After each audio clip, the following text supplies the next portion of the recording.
This is the Troutbitten Podcast. Troutbitten. Troutbitten? Troutbitten.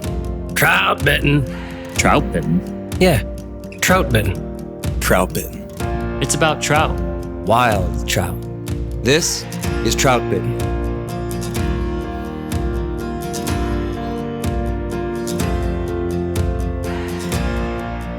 This is the Troutbitten Podcast. Thanks for tuning in.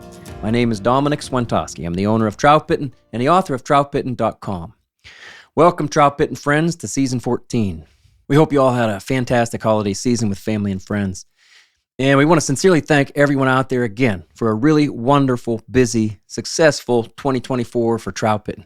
And now we're kicking off 2025 with this podcast skill series on streamer presentations. We're really looking forward to this one. My friend Austin Dando is here with me as a co-host for this 10-part rabbit hole deep dive into streamer fishing. What's up, Austin?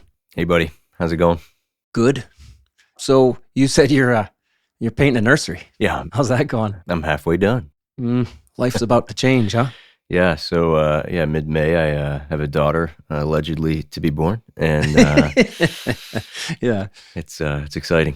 I always felt like I would understand the human race a lot better if we'd had a daughter instead of two boys. Yeah, I mean, growing up with sisters, it's sort of normal for me. I think it'll be a pretty natural feeling. Yeah, I got the nursery getting painted. I'm doing some other house projects. Get ready to shift gears a little bit. I'm excited for you, buddy. Yeah, right as the fishing heats up. Wow. You have 18 years to have an adjusted lifestyle. Yeah, it'll be great. Now you and I can relate on even a few more things, right? Yeah, I have lots of advice headed my way, I hope. I don't know if I have the good stuff, but I've been through it. Yeah.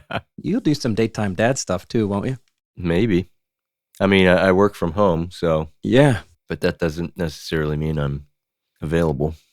All right.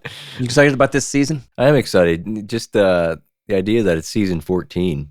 I know, When you right? said that, it's like, oh my gosh. 3.5 years of the podcast. I know we say it all the time, but it still feels like last year where we fired up season 1. Yep. And we're just getting the idea of sort of the direction of this thing. And I know. it just kind of keeps rolling, especially with the skill series in between, just being able to be part of it consistently. It's just part of regular life, and it just passes so fast, which is good. Yeah, I think we really kind of lucked into this idea of breaking it up into seasons and gives us a nice almost month off in between. And then, well, the other guys got an even longer layover because, we do this skills series. Let's talk about then what season 14 here is going to entail. This is a skills series format on our podcast, where in the even-numbered seasons, we get very specific about one topic, and then we try to break that topic down into even more specific, more narrow, smaller parts, I guess. So we do like doing this a lot. It's a lot of fun. I like getting to the end of it, Austin, to the end of what's going to be our 10th episode with this streamer presentations. Yeah. And looking back and go, there we go. You never complete a whole project like this, but, well, those 10 episodes will be complete. I like to look back and, I don't know, realize that you really accomplished something. You really put something out there. Yeah, and it's nice to have it, like, stored almost. Mm-hmm. It's nice to have that stored as a resource out there, because sometimes when I'm guiding and we're talking about certain topics, or working through, for example, which we'll probably speak about, the 9 essential skills and kind of the breakdowns. Yeah. The clients will either have already listened to those podcasts and they're going through the 9 steps, or you can kind of talk about it throughout the day and then suggest one to go back and listen to. And it's all that good information right there to kind of lead them back into the thought process. It's a great tool for a lot of reasons. Yeah. I like what you said. It's a resource that's just always going to be there for the rest of our lives and for who knows how long. I don't know. And it is a little different than, well, what we did last season. We finished with pre-trip efficiencies, and we talked about things, and we kind of bantered around different ideas for, well, how to be efficient when you're walking away from the vehicle. But there is more conversation in there and busting balls and stuff like that. Yeah. And I like these episodes. They're very compact. That's what we're trying to do, right? We're trying to have this conversation and keep things kind of nice and tidy. Yeah. So we have done this skills series before, and we covered the 9 essential skills of tight line and Euro nymphing. And then we did the 3 styles of dry dropper. Then we did winter fly fishing skills, and then night fishing for trout. And then we did critical nymphing concepts. And just last summer, Matt and I did a dry fly skills series. So if you're out there listening, you're interested in any of that, go find it. So if you go to troutbitten.com, you'll find a category for streamers in the menu. There are at least 100 articles that deal with streamers on the website, but there's also a series on Troutbitten of about 30 articles deep now under the category of streamer presentations. So everything we'll talk about here tonight and in the next few weeks is supported by those articles. And there are also videos on the Troutbitten YouTube channel that support this series as well. There's also a podcast from season 1 with all the guys that's titled Breaking Down Streamer Presentations. And in that one, we kind of went through all of this stuff, almost all of this stuff in an overview, and but just in an hour.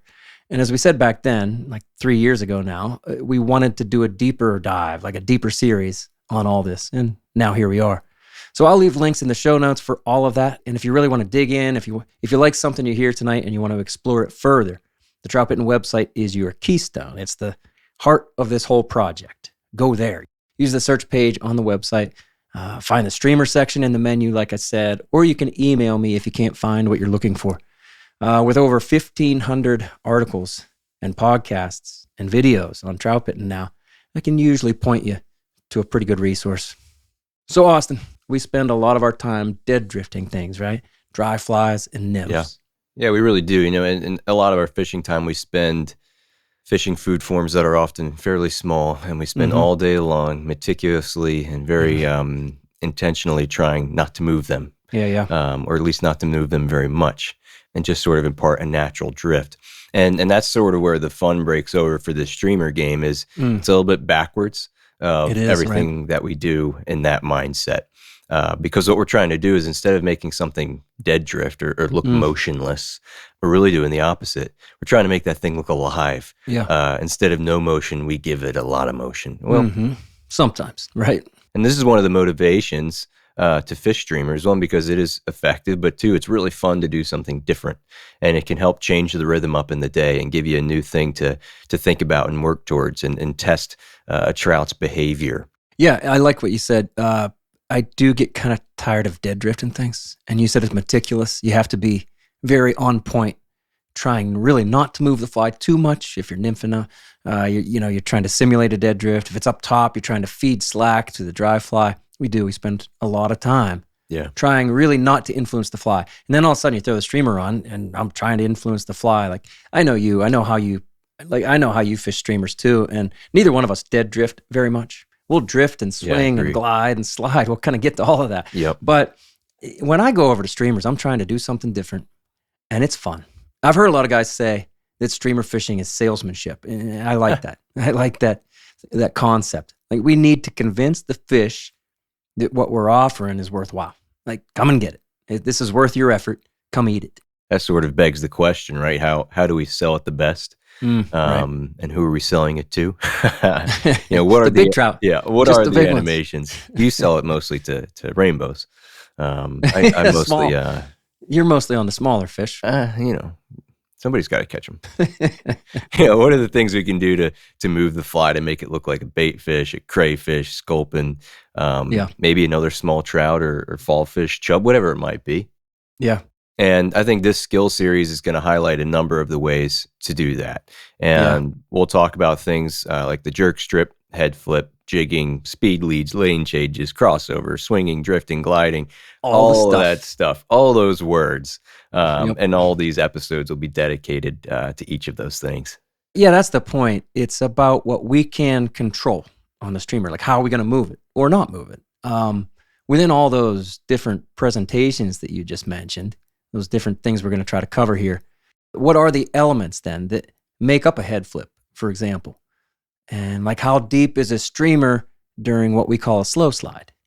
And then how fast is it going during a speed lead? Is it really fast or just kind of fast? And then while swinging or drifting, what elements can we adjust and which ones are actually out of our control? Things that, ways that we can't move the fly because of certain situations. So covering those elements is our goal tonight, really. With this first episode on streamer presentations, we're here to put some details around the things we can control on a streamer. So we're going to talk about head position, really talking about the direction of the fly. We'll get to that in a minute.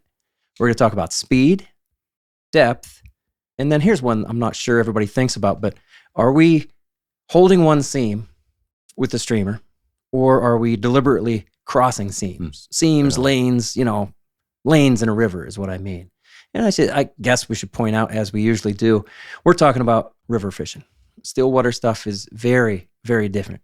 And really a lot of this stuff too, really this whole series, we should point out, our reference point most is wade fishing, small, medium, and large rivers. Yeah, that's a good point. But I will say all of this stuff too very much applies from a boat. And I think where it doesn't apply, we might very well point that out. I think you can take all of this stuff, almost all of it, into a boat. Yeah, that's fair. And we fish from a boat quite a bit too. And I don't anticipate that we're going to talk much in this series about flies, even lines and leaders, because the point is you can get these motions and presentations in many ways, whether it be a sinking line or a floating line or a mono rig, short leaders, long leaders, poly leaders or standard. You can fish it all. But the question that we have to answer is when it comes to streamers is how we want to move the fly. And the joy of streamer fishing that we always like to say is everything can work sometimes. Everything works sometimes. And trout can respond to almost anything depending on the day, but figuring out what it is that's triggering them in that window that you're on the water is a fun way to spend the day. It is. So I've read a lot of books on streamer fishing. I watch a lot of videos, read a lot of articles. I just, like you, I like to fill my head with a bunch of other people's ideas and then figure out what I like too. But I don't know that I see streamer fishing broken down this way, but I know we have for quite a while. It's the presentation. It's how do you want to move the fly? And again, we are pretty much going to ignore the line, the leader, the tippet, and the fly itself. Not completely, and you'll see everybody out there, you'll see what we mean when we go along. We're going to point out that some presentation styles work a lot better on certain rigs. And a sinking line, for example, will allow you to do things that a mono rig cannot, right, and vice versa. Right. But that's not what we're going to do here. Maybe we won't do that because it's so well covered in other places. But for me, streamer fishing has always been really about what you just said, Austin. It's how do we want to move the fly? And then I'll manipulate the rig that I have on to achieve that. And sometimes you have to have the right fly to do the job too. So we'll point that stuff out along the way, but it's not the focus. The focus is, what's the motion? How do we want to move it, Right. Those would be the building blocks and the concepts, we base our conversation around. And then it's sort of up to the angler to take those and mold them to their styles. Yeah, to their styles and to their rig and to their water. Yeah, to their water. Yeah. All right, so all streamer presentations really come down to these few key things. We said it: head position or direction, depth, speed and distance, and whether you're crossing lanes or holding a lane. So let's break them down. And here we go. I guess we're starting the skill series, Austin. It's the idea. Get skillful. For me, excellent polarized lenses are a critical piece of gear every day that I'm on the water. Tajima Direct has changed what I see in the river.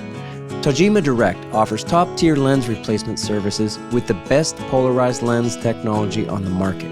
They offer both prescription and non-prescription lenses, so you can upgrade the lenses in your favorite frames with purpose-built lens tints that are specifically developed for fly fishing. Check out my 100-day gear review article on the Troutbitten website.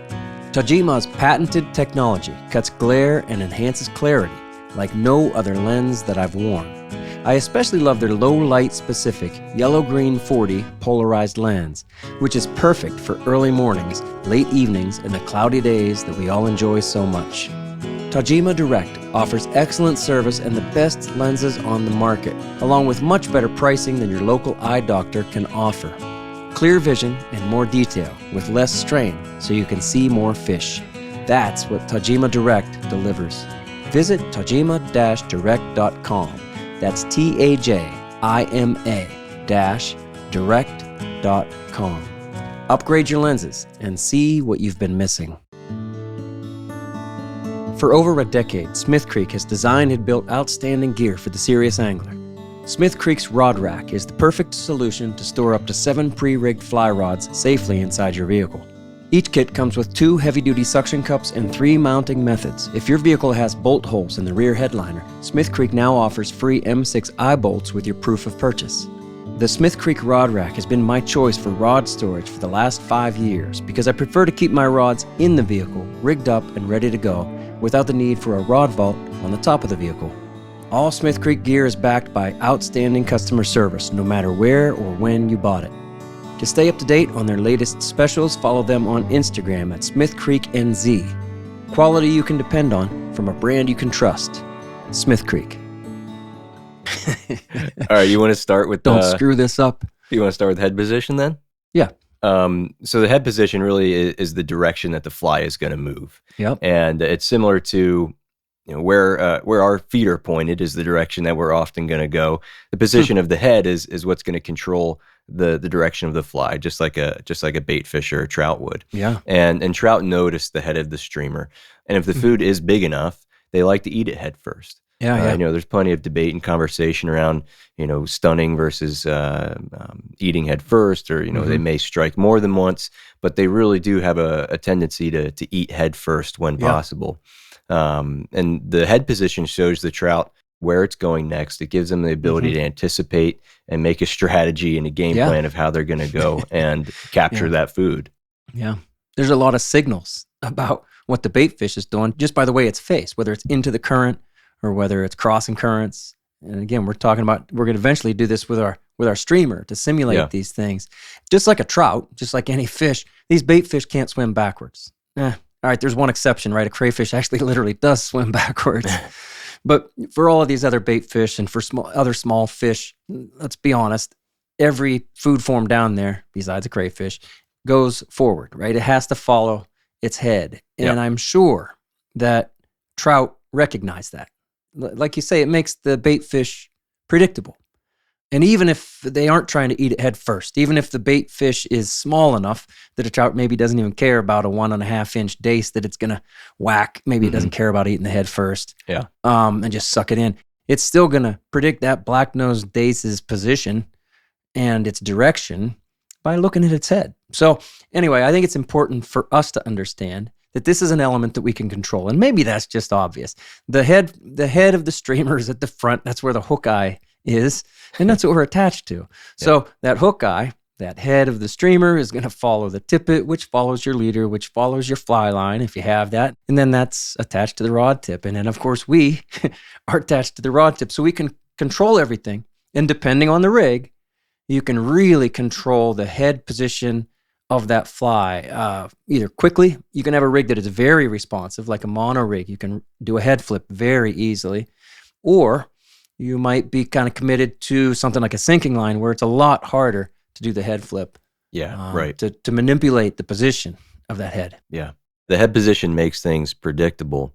And sometimes if I think about the perspective of a trout and I imagine myself holding in a lie, or I imagine a trout holding in a lie, and they're watching what's going on around them. They're seeing the baitfish that's coming in, moving out. Yeah. And if they are trying to strategize or come up with the most efficient way to eat something, they may choose to make their move when they realize the baitfish is headed into a direction of current or water or a move that makes them naturally vulnerable. So not when they're flying downstream as fast as possible, but maybe that baitfish makes a move into an upstream current that makes it shudder and get a little underpowered. That's a great opportunity for the trout then to move in because it's going to have less risk of loss of energy. So yeah, definitely a lot of vulnerabilities that we can leverage by keeping an idea of where our head position's at. That's a good way to put it. It's that opportunity of vulnerability because they're not just eating everything down there. Right. And I think even when a baitfish is just holding, I think trout probably realizes, well, if I go after it, he's probably going to bolt. And it's not that they couldn't get any baitfish that they want down there, but I think that, we know they're what's it worth? Efficient, right? They don't want to waste energy. So when a baitfish is escaping or fleeing, if you think about this, it's going to swim with the current. Yeah. I think that's very important to understand. And this is head position again. Which way is it going? And what direction is it facing? If you see a baitfish that is swimming fast, pretty fast, with the current, going with the current, so downstream or going down and across, then it's probably trying to get somewhere quickly. And maybe it's trying to get away from something that's chasing it. Yep. Maybe it feels panicked, or I don't know how it feels, but maybe it knows it's in danger and is trying to get away, right? But if a baitfish is holding, then it's fair to, we understand that it's going to be faced into the current. Mhm. That's how it breathes the same way as the trout does. Water goes in the mouth, out the gills, and that's how it processes oxygen, right? So a bait fish that's holding is going to face into the current. And maybe we want to do that with our streamer sometimes. The head position just shows the direction of the fly and then almost like the intentions of the bait fish. Yeah, I think that topic dovetails nicely into our next position or tactic of depth. Yeah. Because just like the head position, the depth is often something we can control quite tactfully. And we get to decide things like what zone, what layer of water do we choose to fish. We get to decide, are we holding in one zone? Are we moving the fly up and down into different zones or columns, choosing the somewhat degree of the speed of the water within that depth that we want to fish the fly? Where are the trout seeming to hold throughout the day? Do we also allow the fly to drop into the zone right away? Or do we think about sink rate a little bit more and think, do I need to slowly reach a depth or hold one depth the whole way across? And how am I going to do that? And what speed of water allows me to do that? And things like that. And there are certainly fly types that are going to allow you to, plummet to the bottom real quickly and then jig up and down, with a heavy head and more of a streamlined streamer. And then there are going to be flies that do not allow you to do that. You can't jig with Deli's Grinch, for example. No. Or you're not going to jig with a zoo cougar, Not really. You can get some up and down motion, but yeah, just like we talked about the intentions of a bait fish, about what their head position is, or let's say their vulnerability too, what depth they're at is going to signal a lot to the trout as well. Yeah. Bait fish do not spend their day hanging out in the middle of the column. They're vulnerable up there. They are on the bottom and, plodding along like a sculpin or kind of holding in a little bit of current, like a dace or like a small trout. Okay. And crayfish they seem to really love that structure. I suppose most bait fish do, but none of them are in the middle of the column, and none of them are just hovering a few inches under the surface either. So if a real bait fish is in the middle of the column, and especially maybe if it's moving downstream too, pretty fast, that's going to signal to the trout like, oh, here we go. Yeah. Here's an opportunity. And I think, this is a guess, but I think that a bait fish up in the middle of the column is a lot easier for a trout to grab and get a hold of predictably than a bait fish that's down right on the bottom that can real quickly just scurry under a rock and get away from an attacking trout. Yeah, I think too, we talk about the concept of nymphing. The closer you are to the bottom, the more the speed of the water slows down when you get friction of the bottom and rocks and tree parts and things. And that's not lost on bait fish.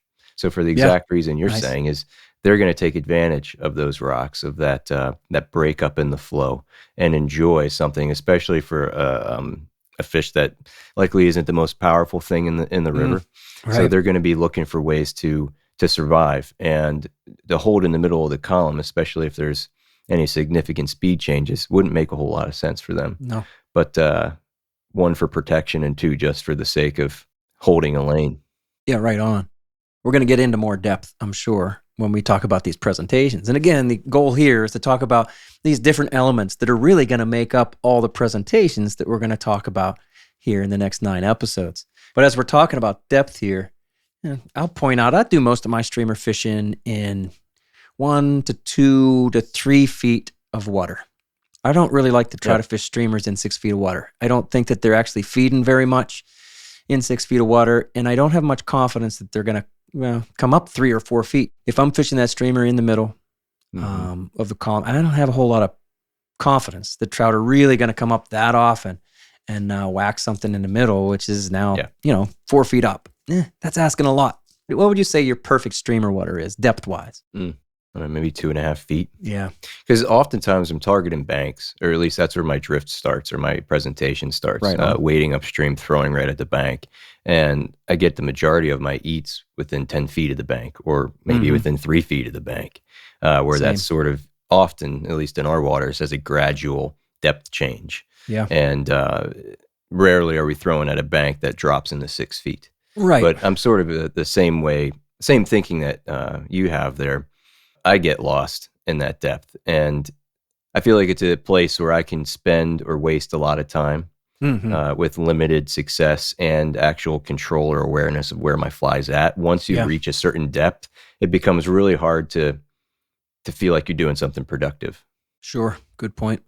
And one more thing I'd say about depth. Well, I think one of the reasons I like fishing streamers in 1 to 2 feet of water, not much more than 3, is because I can see it a lot of times. If I'm getting down to the middle of the column, and it's not asking fish to do too much to come up for 1 foot off the bottom to eat something pretty big, relatively speaking. And I get to see it. And when I can see a streamer, I just have twice the fun, 3 or 4 times the fun. You like to see it, right? Everybody likes to see it. I don't like seeing it. Why? Are you serious? Yeah. Well, I'll rephrase that. I like to see it. Yeah, but, tell us. But I do worse when I see it. So when I you mean with the setting? Hook setting? Yeah. Yeah, I got because that flash sometimes I'll take as the eat when really that flash might just be the first movement they've made towards it. Sure. So I personally don't like to. I like to watch the eat, but it doesn't work out for me more than if it were less visual. Yeah. I like to see it, but then try to have the discipline to. I actually want to feel it a lot of times. I try to be tight with my streamer presentations, not have a whole lot of slack there. And when I get that swirl, like you said, I try not to set on it. Yeah. And then I want to feel some tightening up, and then I'll set if I have the discipline. Which a lot of times I don't. Yeah, that's cool. But man, I love watching. Well, the things that I'm doing with the rod tip and with my line hand basically translate to that streamer. I like to see the salesmanship, right? Yeah. I like to see it all working. And man, if you're watching your streamer, about how effective what you're doing. Like when I first started fishing the head flip, for example. Yeah. Sometimes I would think I was holding a lane or holding a certain zone or depth, and then I was making that head flip, and that fly was coming up like 1.5 feet or something. Yeah. Pretty dramatic towards the surface. And had I not been able to see that or observe that, I wouldn't have been able to change the way I was doing it in order to kind of hold the zone, but still have that head flip and that look. So yeah, there's a lot of value to being able to observe what you're doing, of course. That's a good point. You can learn by seeing what your animations are doing. You can also learn that, hey, trout are after my fly. I'm getting swirls. I'm getting drive-bys, but they're not eating it. If you can't see your fly, a lot of times you miss some of those refusals, let's call them, from the trout. Yeah, I would agree with that. And so you might think nothing's going on. There's no streamer activity. There's no response to these streamers at all. But it could be absolutely the opposite. You could be getting drive-bys and hits. Well, not hits, but interest. You could be getting a lot of interest to your streamer and you have no idea. Yeah. If you're down, into a place where you can't see. And man, I'm not saying you should always be able to see your fly. I'm just saying it's fun when you can. Let's move into speed and distance. Okay. So I guess this is pretty obvious. Like, how fast are you moving the fly? That's speed, right? And how far are you moving it? That's distance. And you can be quick or smooth with speed. You can move the fly like 1 foot with a nice jerk strip. Boom. You could jerk it real hard, real fast. And so that fly goes very quickly. 1 foot. Yeah. Or you could still do a jerk strip, but do like a smoother jerk strip. It moves the fly like half as fast, but just as far. Right on. Right. So speed isn't just about, I'm stripping fast or I'm stripping slow. I think it's the quickness versus smoothness of your animations as well. I like that. I like how you put that. And kind of on that note, both of those items are really easy to overdo. Yeah. I've seen it a lot and even my own fishing. Oh yeah, me too. Where there's just extreme movement that really doesn't make any sense. Right. Nothing down there can move that fast. Yeah, like or that's far. sort of we always talk about try everything. Yeah. Until you figure out what works. But sort of the last thing I try is that extreme movement or rapid retrieve. Yeah. Because it's often just the least fruitful for myself. But I think even sometimes when we think we're doing those smooth strips or that certain speed, we can mistakenly be moving the fly way too far, way too fast. With the presentation that just no fish is moving at, and then it stops, and then it does it again, and it's like, that doesn't look real. I know. There's another good argument for wanting to see your fly sometimes too. Yeah. I think we can also get into habits. Just you get into a rhythm or a habit of fishing the same way for like 20 minutes. I don't know, 2 hours. And I'll catch myself doing that, and I'm just jerk stripping cross current with 1 foot jerks over and over and over. Why? Because I like it. but it's not working. So change it, mix in head flips or a tight line dance or speed lead, or change the fly so you can get down there quickly and you could jig it. There's a lot of different things we can do. And that's my argument for having a name for all of the things that I like to do anyway. That's how I approach it. And we're going to be going through a bunch of these in these 9 episodes. So I like to know what I'm doing. I like to know what my intentions are and how I'm selling that fly. And that helps to keep me disciplined, hopefully, from not doing the same thing too long. Instead of changing the fly, I'm going to fish that fly 4 or 5 different ways before I change it. Yeah. How long, will you stay, if you go out one day and you decide you're going to fish streamers and you have these 4 or 5 different ways that you like to fish them, how long are you going to, fish each tactic before cycling into the next one? Is it, one cast, try this, next cast, I try that, or 5 minutes, I'm going to just stick with this thing, and then the next 5 minutes, I'm going to try the other? I mean, it's easy for me to say, it depends. It does, but I'll try to give you an answer. It depends, right? 5 minutes, yeah. Or I'll say this section, this piece of pocket water right here, this 30 feet of bank, right. I kind of break things up, same as you, when you're going, oh man, this is a nice, just say section. And I'm going to do head flips all the way through this section. Yeah. And then when I get back out, and I'll tell you too, a lot of times the water type calls to me. That's exactly right. Kind of offers up that next technique. And another thing I do is I'll say, especially when I'm in a boat, or if I'm moving fast through the water and really trying to cover a lot all at once, then I will say, okay, I'm going to hit each piece of bank water. Let's say we're fishing a bank. Each piece with 2 different styles. And the first one, I might put it on a bank, and usually the first presentation will be something more subtle. I'll say a slow slide. I'll put it on and I'll slow slide off the bank. Might head flip it at the end, pick it up, put it in almost the same spot, and then do, some aggressive, twitchy stuff with a jerk strip. Yeah. I think your point there of the water calls to the tactic is probably the truest answer, at least for myself as well. Yeah. Sort of let the river dictate what you do. I don't like those hard, fast numbers. I want to put you in front of them anyhow. See what you said. Yeah. This is something that I'm sure we're going to get to about how many of these tactics don't work in every piece of water. Yeah. If I have 3 feet of the fastest water on the river, I'm probably not going to do my fastest retrieves. Yeah. I want to give them a little bit more chance to eat it. Yep. A lot of water type stuff is a big part of that answer. Whether it's after a fishing trip or at a backyard fire, you can bet the Troutbitten crew has a case of New Trail Broken Heels along with us. It's honestly our favorite beer. This hazy IPA is smooth and full-bodied. Hand-selected Citra hops lead to notes of bright clementine and juicy ruby red grapefruit. Broken Heels is a keeper. New Trail beer is proudly brewed in Williamsport, Pennsylvania, and delivered cold to your favorite craft beer retailer every week. At New Trail, it's not about being the best angler. It's about getting out there. So enjoy nature's moments and reward yourself for a day well fished with New Trail Broken Heels. It's Troutbitten's favorite beer. The landscape is changing for trout anglers. No doubt you've already noticed another truck at your favorite access point and seen more anglers on the water. For those looking for new challenges and fishing opportunities, Trout Routes has the data to help you avoid the crowds and explore new public water.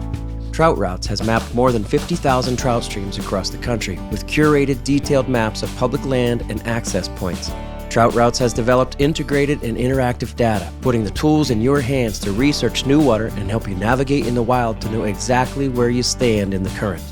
It's still up to you to find those deep pools and undercuts, but Trout Routes helps you get on the water, connecting you with resources like fly shops and stream gauges for trout water across the country. Download Trout Routes in the App Store today. Then use the code TROUTBITTEN for 20% off your membership at maps.troutroutes.com. I guess we got one more thing of these elements, these things we can really control about what the fly is going to do. And that's whether the fly is going to hold one lane or it's going to cross lanes. Again, this is up to us. Yeah, and this ties back into what you're or both of us were talking about before of a bait fish's vulnerabilities and their intentions. Yeah. Crossing multiple lanes can signal a panic or an escape. Trying to get out of that zone, head downstream, get out of dodge. Holding a lane is what a bait fish really does most of the day. They pick a spot, they look upstream, they kind of maintain. But once again, it's our choice what we decide to do with that fly. And standing in the middle and casting the bank is almost always going to result in crossing lanes. Yeah. So what I said, It's my gonna move out of favorite the lane. form usually is wading upstream, throwing at the bank. That flies inevitably, unless I'm really trying to, is going to cross currents as it returns back to myself. Now you can do certain things to hold one lane off the bank, or choose a lane in front of you and hold it. But naturally, I think for my own fishing, I'm crossing seams a lot. The other thing that you can think about too is like how fast you want to cross those seams, or how hard and intense you want to cross those seams. Intense. So you may be able to just slide through them real easy and subtly and just kind of work your way back, or you can really look like you're fleeing, and you have a really strong purpose for doing that. But that's up to the angler. Mm-hmm. And this is another example of the water calling to you to do certain things. Like you say, if you're standing 30 feet off the bank and you're casting to the bank, it's going to cross seams. So you can't do a speed lead from there. You can't really do what I call lane changes, and we're going to get to those. I don't know. There's a lot of creativity to the whole thing. And for me, that's what's so much fun. And I like to know what I'm doing. I like to know what I plan for the streamer to do. And then, let the river, kind of call to you what you should do next. I don't like to force necessarily my ideas or my preferences too much onto those trout. And it's so much fun because they will just, groups of trout will focus in on one kind of presentation. Some days you really nail it. You go, wow. Every time I got into that head flip and flipped it fast and then let it, did a double flip and let it drop at the end and popped it, they were on it. It's there's a lot to figure out. It reminds me, you have that article called "Trout Like to Do What Their Friends Are Doing." Yeah, right. And it's exactly right. That's something we're thankful for, right? It's not like every. I know, right? I've heard people say like every trout has its own personality. They're going to do their own things. I agree, but in general, they like to do what their friends are doing. Yep. Somehow they have a meeting, and they sent out a publication to all involved that day. I subscribed to that. I never got anything back. I know, they're very tight-lipped. It's a hard group to get into. They wouldn't let me in. Nope. Keep trying. Hey, anything else, Austin? Yeah, considering time of year, there's often great opportunity out there for streamer fishing. So next time you're out there, have an idea of what you're doing, why you're doing it, and look for those signals from the trout. Are you getting drive-bys? Are you getting hits? Are you getting those eats that we're all after? And if you do find success, we'll try again and see if it's repeatable, or if it was an anomaly, and then follow those trends and enjoy your time on the water. Right on. I would say if you have those drive-bys, but you don't get the commitment, I guess the question is, should you change the fly or change the way you're moving the fly? What do you think? Again, it'll come down to that. Depends. I think it does. Like if the trout has seen your fly a few times and they've reacted to it a few times, I've had a lot of success where maybe that fish seems to have gone away, but you change the color and you throw it back in and they're like re-energized. They think it's something new they haven't seen. They'll eat it. But more often than not, I find more success by changing the style of retrieve. So maybe it's too fast. Maybe it's too slow. Maybe my rod tip motions are too extreme. Same here. I prefer to change that approach first. It's also more efficient. When you talk about basically approaching one fish, I mean, if he rejects it, for me. And if I really want that fish to try again, I'm going to give him a different fly. I'm going to change the fly. But if I'm just wading upstream and I go, man, that's another swirl. Man, that's another drive by. Man, they won't commit. Or I'm getting these half-hearted taps and not eats. I think of it this way. Like I have something that got their attention, meaning the fly, and then I need to adjust it. Maybe I got their attention by stripping it the right way, or I should change the fly. It could be. I don't think anybody really has the answer, but that's the way I think of it. Probably a mix of the two also, because how that fly is built will affect how that fly reacts in the water and moves. But that's a whole other rabbit hole. It is. So. I have to wrap it up though and say that I think for me, if I am going to change the fly, I'll try going smaller. Right on. You know what I mean? Asking less of the trout. Yep, agree. But then again, they might not move as far for it. All right. There it is.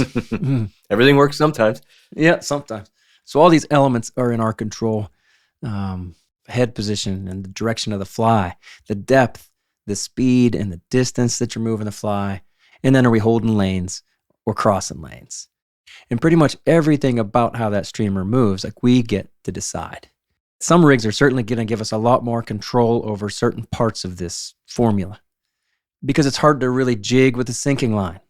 And it's hard to glide a fly right along the bottom with a floating line that's kind of laying on the top. And honestly, a mono rig gives the angler the most control over all of these elements, but it has a few drawbacks too. The point is, we think it's best to experiment and then decide what motions you like best, or really, I guess, what the trout like best. Which of these elements are most important to you, and then you choose a rig and even the flies and maybe the water type that best suits the tactic. All right, we're going to get into all of that and a lot more in the next 9 episodes of this skills series on streamer presentations. Next week, we're covering the jerk strip, because the ability to move the fly with the rod tip and not just the line hand opens up so many of the other presentations that we'll talk about later. All right, Austin Dando, will you read us out? I will. So remember, the Troutbitten Project is a free resource for all anglers. The Troutbitten website hosts over 1,500 articles, videos, and podcasts with endless stories, commentaries, tactics, tips, and more. Find what you like through the top menu and through the search page. Navigate by way of the categories and the tags too. Be sure to find the Troutbitten YouTube channel, now featuring the Troutbitten Tip Series, the Troutbitten Fly Box, and Fly Fishing the Mono Rig, all in collaboration with Wilds Media. You'll also find the fish and film videos and the new Riverside series, all in their own playlists on Troutbitten YouTube. Thank you for listening to the Troutbitten Podcast. Please give the show a 5-star rating on Apple Podcasts or Spotify and leave a comment, because it really helps. Until next time, friends, fish hard, enjoy the day, and find your life on the water.